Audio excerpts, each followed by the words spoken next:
కూటమి ప్రభుత్వంపై ఘోరంగా ఓడిన విష ప్రచారాన్ని నమ్ముకుంది వైసీపీ. ప్రభుత్వం ఒకవైపు పెన్షన్లు ఇస్తుంటే దివ్యాంగులకు పెన్షన్లు ఇవ్వడం లేదంటూ రాజకీయం చేస్తూ రోత పత్రిక ఫేక్ ప్రచారానికి తెగబడింది. పెన్షనర్లలో ఆందోళన నెలకొందంటూ తప్పుడు ప్రచారాన్ని ప్రారంభించింది. అయితే చివరికి పెన్షన్లు ఇవ్వడంతో అటు నీలి మీడియా ఇటు కూలి మీడియా ఫేక్ ప్రచారానికి తెరపడింది.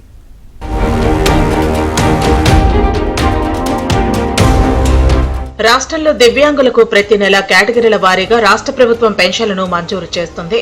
కూటమి ప్రభుత్వం అధికారంలోకి వచ్చి ముఖ్యమంత్రిగా చంద్రబాబు పదవీ బాధ్యతలు స్వీకరించిన అనంతరం ఆయన పెన్షన్లను పెంచేశారు. మనిషి స్థాయిలు లేనిదే జీవనం గడిపే పరిస్థితి ఉన్న వారికి నెలకు 15,000, మిగతా దివ్యాంగులకు నెలకు 6,000 ఇలా కేటగిరీల వారీగా పెన్షన్లను పెంచారు.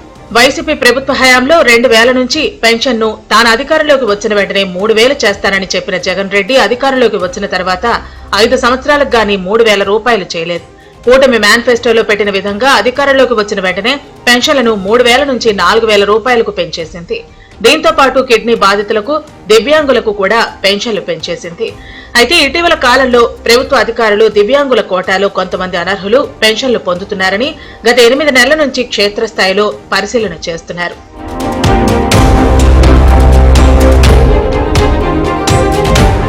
అయితే తమకు సందేహం ఉన్న సుమారు 80,000 మందికి నోటీసులు జారీ చేసి వారి వద్ద ఉన్న దివ్యాంగుల సర్టిఫికెట్లను తమకు ఇచ్చి పరిశీలించుకోవాలని నోటీసులు పంపించారు. ఇందులో భాగంగానే 18 సంవత్సరాలలోపు వయసు ఉన్న పిల్లలకు సుమారు 18,000 మందికి కూడా నోటీసులు పంపారు. వీరికి తల్లిదండ్రుల సాయం లేనిదే దైనందిన కార్యక్రమాలు చేసుకోలేని పరిస్థితి. అయితే కేంద్ర ప్రభుత్వ మార్గదర్శక సూత్రాల ప్రకారం 18 సంవత్సరాలలోపు వయసు ఉన్న పిల్లలకు పెరిగే కొద్దీ శరీరంలో మార్పులు వస్తాయని, అందువల్ల వారికి దివ్యాంగులుగా తాత్కాలిక సర్టిఫికెట్లు మాత్రమే ఇవ్వాలని పేర్కొన్నారు. అధికారులు ఈ తాత్కాలిక సర్టిఫికెట్లు ఉన్న పిల్లలకు కూడా పెన్షన్లను నిలిపివేశారు. దీంతో వారి తల్లిదండ్రుల్లో ఆందోళన బయలుదేరింది. ఈ అంశాన్ని పలువురు ఏబిఎన్ దృష్టికి తీసుకురావడంతో వరుస కథనాలను ప్రసారం చేసింది.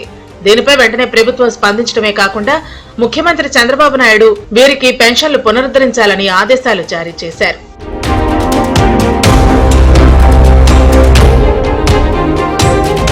ప్రభుత్వ ఆదేశాల ప్రకారం సోమవారం అర్హత ఉన్న వారందరితో పాటు అప్పీల్ చేసుకున్న వారికి పెన్షన్లు మంజూరు చేశారు. ఇంటింటికి వెళ్లి ఉదయాన్నే వారికి పెన్షన్ ఇచ్చారు. అయితే రోతపత్రిక మాత్రం వారందరిలో ఆందోళన నెలకొందని విష ప్రచారాన్ని ప్రారంభించింది. కూలీ నీలి మీడియా కూడా వారికి వంత పలికింది. 100% పెన్షన్లు పంపిణీ చేశామని అబద్దాలతో ప్రజలను తప్పుదారి పట్టించే ప్రయత్నాలు మానుకోవాలని టీడీపీ రాష్ట్ర కార్యదర్శి కనపర్తి శ్రీనివాసరావు డిమాండ్ చేశారు.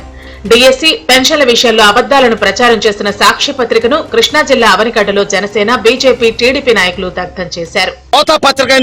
సాక్షి పెన్షన్లు మేమేదో అర్హుల పెన్షన్లు తీసేస్తామన్నట్టు, అలానే 16,500 డిఎస్సీ ఉద్యోగాలు ఇస్తే దీంట్లో ఏదో మతలబులు జరిగింది, లేకపోతే కాల్ లెటర్లు రాలేదు, ఆ లెటర్లు రాలేదు అని చెప్పేసి డిఎస్సీని అవహేళన చేస్తా మాట్లాడుతూ ఉన్నాడు జగన్మోహన్ రెడ్డి. ఆయన రోత పత్రిక సాక్షి.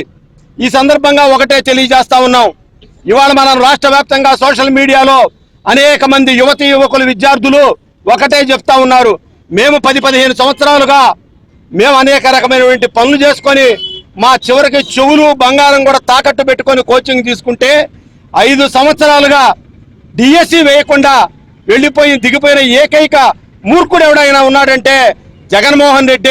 రాష్ట్రంలో ఇటువంటి ఫేక్ ప్రచారం చేస్తున్న రోత పత్రికతో పాటు కూలీ నీలి మీడియాపై ప్రభుత్వం కూడా దృష్టి సారించింది. ఎక్కడికక్కడ కేసుల నమోదుకు ఫిర్యాదు చేయాలని పార్టీ యంత్రాంగాన్ని ఆదేశించింది. రాష్ట్రంలో సంక్షేమ, అభివృద్ధి కార్యక్రమాలను పూర్తి స్థాయిలో అమలు చేస్తుంటే వాటి గురించి అసలు ప్రజలకు తెలియకుండా విష ప్రచారం చేస్తున్న కూలీ నీలి మీడియాను ఇక ఉపేక్షించబోమని కూటమి నేతలు చెబుతున్నారు. ఎక్కడికక్కడ నిరసనలు తెలియజేసేందుకు సిద్ధమవుతున్నారు.